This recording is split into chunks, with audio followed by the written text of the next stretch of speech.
So if you've been on DBD Twitter in the past 3 days, you have 100% seen something about Star Wars. It is the thing that everyone is talking about right now. So I decided, I guess I'll just give my 2 cents on it. Why not? Matthew Cote, the person that pretty much gets all the licenses into the game, he's the one that makes the deals and stuff. He said something in an interview implying that Star Wars is a possibility for DBD. Now, that sparked a whole lot of discussion in the Dead by Daylight community, and I have never seen the community so split on something. Like, even Tokyo Ghoul did not get this much of a split reaction. You know, you still would see people who are like, "Oh my god, this is perfect for the game," and then some people would say, "It's not that good." But this is the most split I've ever seen it. You can go to one post and see everyone on that post say, "Wow, this is going to go really cool for DBD. Like, I can't wait."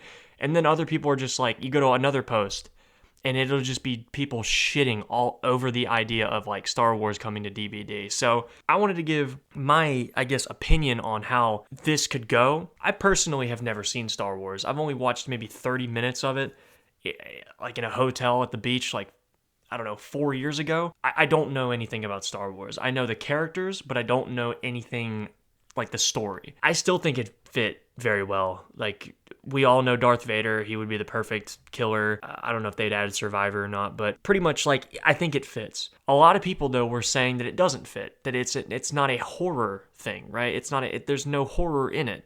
So why would it be in a game like Dead by Daylight, which has a lot of horror stuff? My response is that ship has sailed years ago. Trickster, for example. Dude, you could put him in a dark alleyway and I still wouldn't be afraid of him. Like, he's not scary. He's just not. And it's just, you know, the horror stuff, that has left a while ago. Now, of course, the lore for Trickster is very scary. Like, of course, it's a murderer, but at the same time, he doesn't look scary at all. Darth Vader is way scarier than that motherfucker. We have Lara Croft, for example. Yeah, she's a survivor, but she's also not from a horror game. She's from like an action-adventure game. Nicolas Cage, for God's sakes, in the game. Okay, right? Well, let's talk about the killers then.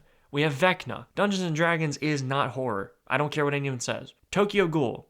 It is horror, but it's not scary. Like, I think everyone can agree here that Tokyo Ghoul is not very scary. It does dip into the horror genre technically, but it's not really that terrifying if you really, you know, watch. If anyone's ever watched it, you know that shit's not scary. And it's just like, there's so many different things about Dead by Daylight that are not horror at all.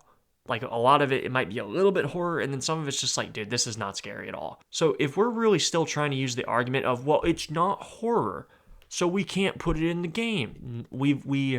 That ship has sailed so long ago. We can put anything in this game almost at this point, and I'm all for it. I'm all for Star Wars being in the game. I think that'd be a very great addition. What do you guys think? I don't know. I think that this would just be incredible to have. They need to keep doing more things, I think, like that. Of course, still put, you know, some of the horror stuff in there, but at the same time, put some things that are a little bit less horror and more just kind of random sometimes. I think that'd be fine.